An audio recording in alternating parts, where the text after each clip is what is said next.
Assalamu alaikum, Brother Joram van Klaveren. Thank you for accepting our invitation, and we are happy to have you with us. I want to first ask you, who is Joram? Wa alaikum salam, Ahmed. Thank you very much for the invitation. It's a great honor for me to be here. Joram van Klaveren was born on January 23 in 1979 in Amsterdam, in a pretty regular family: father, mother, brother, another brother, younger, a sister, a cat. In Amsterdam, I was born and raised there. We're a practicing Protestant family. After I finished high school, I studied comparative religion. I was a teacher for a few years. There happened a lot of things in the Netherlands, especially in my life. Also, when I look at the bigger picture when it came to Islam, I became politically active for the Freedom Party. I became a member of parliament. And in the end, I decided to write an anti-Islam book, which started as an anti-Islam book, changed into this search for God, and it ended up me becoming a Muslim. How was your life in regards to faith? What did you believe in? Before I was a Muslim, I was a Protestant Christian from the Reformed Church. We read from the Bible, we all got biblical names, we were all baptized, we went to church, etc., etc. So we're pretty Christian in that way, in that sense. Of course, I believed that there is a creator, I believed in heaven, hell, I believed in angels, revelations, and of course what separates the Christians from the Muslims is that I believed that Jesus Christ was the Son of God. In a more philosophical way, I believed he was God himself, of course. I believed in the resurrection and crucifixion of Christ, of course. And I believed in the atonement. But because the Trinity is a very complex concept, whether you believe it or not, it's still very complex. Because if there is a God in the Bible, it says God is eternal. But if you are eternal and you die, you cannot be eternal, immortal at the same time. So there was something when I was a little older, 16, 17, I started questioning things like that. It's not very logical. I talked to many priests, preachers, even rabbis, and the answers I got weren't very satisfying. That made it for me kind of complex, and in the end I had some doubts about stuff like this, but I said, well, I set it aside and I thought, okay, I just believe it, and perhaps I'm not smart enough to get the whole picture. And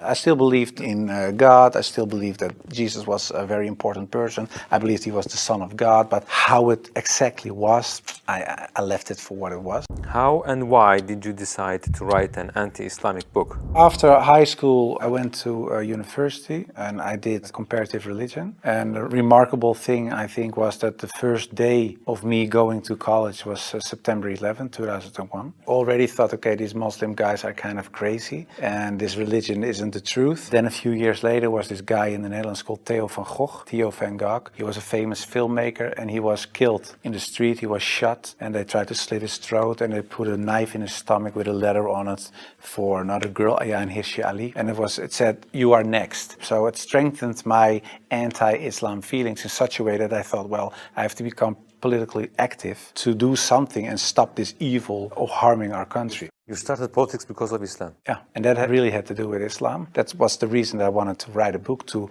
explain to people why Islam was a danger for the world. When I was writing my book, like I said earlier, the questions, the doubts I had about Christianity popped up again. And that was about truth, of course, because I was a believing Christian guy. And yeah, the Christian questions I had in the end were answered in an Islamic way. Because, of course, when I started writing the book, a lot of people think that it was a political book. But it wasn't so much a political book, it was a religious book, because I wanted to show people why Islam was a danger as a religion, and I wrote it from a Christian perspective. So in the beginning I made a comparison between the Christian concept of God and the Islamic concept. So I started comparing it. But because I had these doubts about the Trinity and I saw Tawheed, the oneness of God in Islam, I thought, yeah, it sounds a little bit more logical. And then I thought to myself, well, I reread the Bible to refresh myself, to see, okay, why isn't the concept of Islam, the Tawheed concept, isn't the Christian concept? But when I was reading the Old Testament and I saw what the Old Testament prophets said, it was one God, one God, one God. And then I thought, okay, I'll look only at the words of Jesus Christ in the New Testament. And then there's this story in the New Testament where a guy comes to Jesus and he asks him, what is the most important thing in life? How can I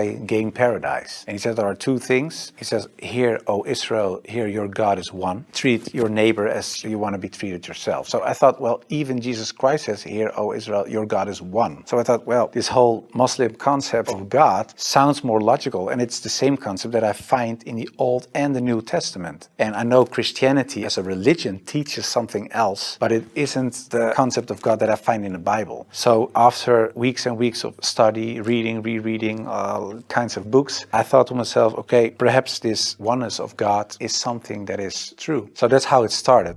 What resources did you use while doing your research?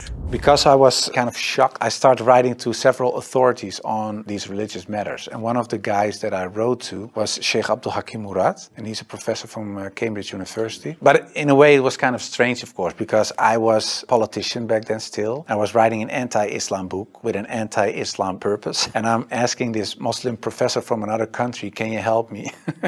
So I told him, I'm writing a book. I have a lot of questions. So I was very plain why I thought, why is Islam promoting terrorism? Why is anti-woman? Why is anti-Christian? Anti-whatever. After, I think, 6 weeks, he sent me a very extensive email. And he started explaining, directly answered a lot of my questions. But he also told me, you have to read this article, read this book, read that book, ask this person. And so he was very extensive in his way of explaining. But in the end, after I read all these books and articles and made a comparison between prophets from the Old Testament with Muhammad, peace and blessings be upon him, I had no arguments anymore to say they are prophets and he is not. And I thought to myself, well, if I accept Moses on these grounds and I cannot accept the prophet, then there is something else. So I thought, why don't I think he is a prophet? And I thought, oh, perhaps because he had many wives. But then again, when you look at Solomon or you look at King David, Abraham, there are a lot of people in the Old Testament that had more wives. And when you look at even outside of the religious books, culturally in Europe, in Africa, Asia, everywhere, there were men with several wives for several reasons. So I thought to myself, well, that cannot be a reason either. So one by one, all these reasons fell. And in the end, I thought, well, I have to say all of them are not prophets. But I didn't believe that because I thought, well, the things they did, they said, the miracles that happened, etc., they were confirmed in what they said and what they did. So they are. And then I said, well, then I have to accept that Prophet Muhammad perhaps is a prophet too. So I was doubting it. So first I thought, well, it's the most evil person I know because of the history. Then I said, well, perhaps it's not that evil, but he's not a prophet. And in the end, I started doubting, perhaps he is a prophet. Yeah, that took, of course, me reading a lot of books again. And the one thing that I think was very wise of Abdul Hakim Murad to say was, he said, well, the books you read about with the anti-Islam arguments are written by non-Muslims. He said, if you want to know more about Christianity, you don't read books from atheists. You start reading the books from the Christians. Why do they believe this? What are the arguments? So that you have to do the same with Islam. So start reading Islamic books from Islamic teachers, from Islamic scholars, etc. And then you can see, if you compare the books on the same topic of people who are Muslim and wrote those books and non-Muslim, you can see where they took the wrong turn, where they translated words in the wrong way, sometimes perhaps even not on purpose, but just because they didn't know, where things are added, where things left out of it. So, and in the end, you see there's this other religion almost created because of all these things. And that's what I did. And that's what I also did with the life of the Prophet, because I read a book from Martin Links, The Life of the Prophet, based on the earliest source of Muhammad. And it was written, of course, by a convert. And his way of reasoning, his way of telling, his way of writing appealed to me because it's culturally the same thing. How do I approach a certain topic, etc. And it was the first time that I saw him not so much as a warlord, because that's the picture I had in my mind, but I saw him as a father, and I saw him as a friend and a teacher, and so much more. And so, yeah, I saw the person and his character, and I said, well, I can say a lot, but I cannot say that this is not a good man. So his character persuaded me to read more and to want to know more. What surprised you the most while doing your research? The story about Hind, there was something that, like a switch, like I had to change. And it was because I thought Hind was the wife of one of the enemies, Abu Sufyan. And in a way, they gave money to kill Hamza, the favorite uncle of the Prophet. And that was what happened on the battlefield. He got killed. They even paraded with his ears and cut off his nose and horrible stuff. So the Prophet was deeply sad, of course, of what happened. And years later, he became powerful. He came in power. tower in Mecca. And then there was hint. And I was reading this book and I thought, okay, now she gets crucified or her head gets cut off or something like that. But he said, well, I cannot look at her right now, but everybody is forgiven. And if you want to stay here and live among the Muslims, it's possible. If you don't want that, you can go. But bloodshedding is over now. And I thought to myself that she was forgiven. If you can forgive someone who kills a relative, especially a favorite uncle of you, even starts parading with parts of his body to show other people that she humiliates you and whatever you stand for, that means you have such a great character. It's very special. It's something you don't see. And that's what he did. So I thought to myself, well, it was a really special guy. And when I thought that, I thought, well, I have these arguments for him being a prophet. I see his character. I see the way he treated other people. I see how he treated his enemies. I think he is a prophet. But then I thought to myself, whoa, that's horrible. Because I already accepted this oneness of God. And now I say he is a prophet. If I say there is only one God and Muhammad is his prophet, that's almost shahada. So I thought to myself, okay, let's close the books. Stop. This is going in the wrong direction. And of course, I wasn't that anti-Islam anymore because of what I read, what I saw, and what I experienced. What I tell you now, it sounds a little like a fairy tale, but it really happened. In the end, there were all these books at the table. And when I had this feeling of, yeah, okay, this is shahada in a way, I thought, well, I put all the books away and I put the books on the highest shelf. But there were so many books that a lot of books fell off the shelf. And one of the books that fell off the shelf was the Quran. And when I picked it up, my hand was on a page with Surah 22, Ayat 46. And it says, it's not the eyes that are blind, but the hearts. And I thought to myself, that really is my problem, because it wasn't the eyes. I really could see what I written down myself. Nobody forced me to write this book. Nobody said you have to write this or that. I started writing myself and I could see it with my own eyes, but I still couldn't accept the fact that I said he is a prophet, there is this one God. I just couldn't. So it wasn't my eyes that were blind, but it was really my heart. I couldn't accept it. I think my nafs or whatever, my ego, I couldn't accept it. And I said, well, God, I don't care if it's the God from the Bible or the Quran, give me a sign or something so that I 100% sure know this is the way. And I went to bed, but when I woke up, I felt very secure in myself. I really felt very secure. I've never been more secure about anything else. The whole anxiety or the whole doubting issue, it disappeared like snow for the sun. And I thought to myself, well, I think I'm a Muslim. Well, and then of course I had to tell other people. What was the reaction of the people around you when you became Muslim? Most of them were very negative, of course. For a lot of people, especially some uncles and aunts, it was kind of a shock. They heard it when it was on the news. I told my mother, and my mother started crying. And my wife was pretty open. Yeah, she was very cool about it. She said, well, if Islam is what you really believe and that's in your heart, who am I? And yeah, some people from my old work were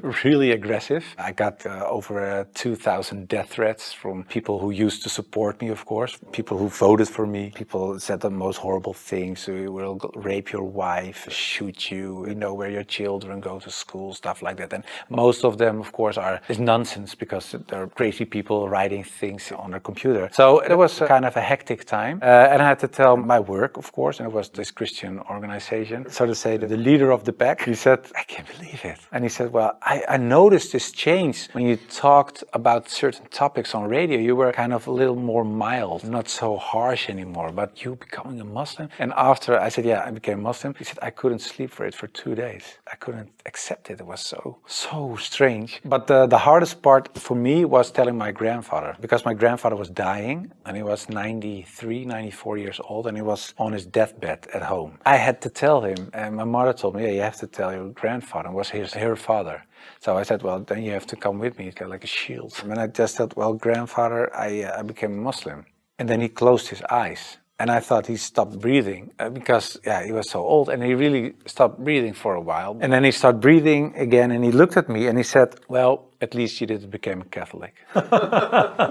So it was very funny. The last thing, and my old boss from the radio, he said, well, how do we know that you're not becoming Hindu one day or something else?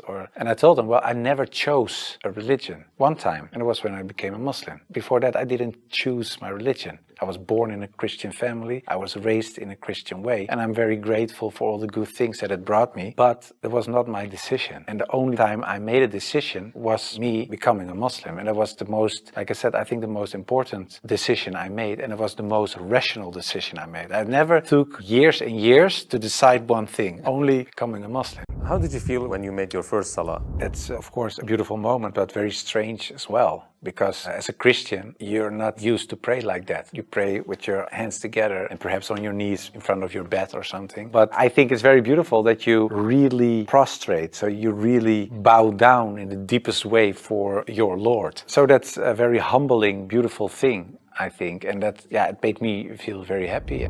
What were the three biggest challenges you faced when you converted to Islam? Well, becoming a Muslim, of course, was a big challenge because I had to tell the world and family, and that was a big challenge. The part of thinking that it would be very hard to become a Muslim, because especially as a Protestant Christian, there aren't so many things you have to do in a religious sense. As a Muslim, in terms of practice, so it is required to pray 5 times a day. It's required to eat in a certain way. It is required to think in a certain way. You have to be the best in a way every moment because of your relation with your Creator, and because of the fact that you have to pray 5 times a day. It's a constant reminder in a way of the Creator, so that makes you much more aware of the fact that you have a Lord than as a Christian. That's how I experienced it. And I thought to myself, whoa, 5 times a day praying, I cannot do this, I cannot do that, I have to do so that made it hard in the head. But after I became Muslim, it wasn't hard at all. Are you raising your kids as Muslims? Well, you try, of course. I don't know, when you're really raised as a Muslim, I think it's a very difficult job, especially in these times. Of course, when I married, I wasn't a Muslim. You promise in a way that you raise your children as Christians. So after I became Muslim, I'm not raising my children as Christians, of course. If the kids have questions about Christianity, they ask my wife, they get Christian answers. And if they come to me, they get Islamic answers. But most of the time, she says, ask your father. And my wife cooks halal for everybody, so that's very sweet. She says, well, I'm not going to cook 5 meals, so everybody eats the same. You want halal, everybody eats halal. So in a way, it's like an organic process. What was your heaviest and most regretful expression that you used for Islam? I think Islam is a lie, because that's something I used to say. Islam is a lie, the Quran is poison. But when I said Islam is a lie, that's the whole religion and everything that comes with it. So that's like the highest level of Jahiliyyah in a way. Yeah, that's something I regret, because it was like an umbrella and everything else was under this concept of Islam is a lie, because that was the core thought. And of course I do blame myself, and I know there are a lot of people out there not practicing Muslims that do so. And in a way I understand it, because in a political sense and in a social, cultural sense, everything I said and done is still there. I sometimes even hear arguments from people in my old party that I offended in a way. Yeah, that's something that bothers me, and that's one of the reasons that we founded an organization. It's called the IXC, Islam Experience Center, and we go to schools, primary school, high school, college, universities, but also to departments of the government, other social organizations, churches, to take away misconceptions about Islam, to share the message, to show Islam in its true colors. And we do it by virtual reality with the glasses, so it's a very fun experience as well. And we try to erase in a way the things I said and done in the past. How should people research about Islam? Do you advise just searching at Google? No, I would certainly not advise Google. It's the last thing I would advise. I said shut down the computer. No, I think it's very important that people read books, real books with pages and stuff. I would recommend Muhammad, His Life Based on the Earliest Sources of Martin Links, the book I talked about earlier. It's a green book. And I think it's very important for people not just dive into the Quran, because it's a very complex book. And if you don't have anybody who can teach you what you read, especially most of the people who don't know anything about Islam are not fluent Arabic, classic Arabic speaking people. So you will read an interpretation of the Quran or a translation, and most of the time that's not the real deal, of course. So I would advise people just to study the Sirat, study the character and the life of the Prophet, because that's what the tradition teaches us as well. His life was the Quran. He was the living Quran in a way. Just study his Sunnah, and I think that is the best way of discovering Islam. What would you like to say as your final comments? I became much more happy after I became Muslim. So I would like to invite everybody to become a Muslim, just because it brings peace to your soul and peace to your heart. It is the truth. It resonates with heart and soul. At least look at it from an Islamic perspective. Try to read and study the life of the Prophet. Try to understand what the Muslims believe. Not so much the behavior of Muslims, because there are a lot of Muslims that don't live like Muslims, including myself. I don't always live like a Muslim. I should, we all do, but you should look at the example of all examples, and it was the Prophet. And if you study his life, perhaps you find guidance that leads you to the truth.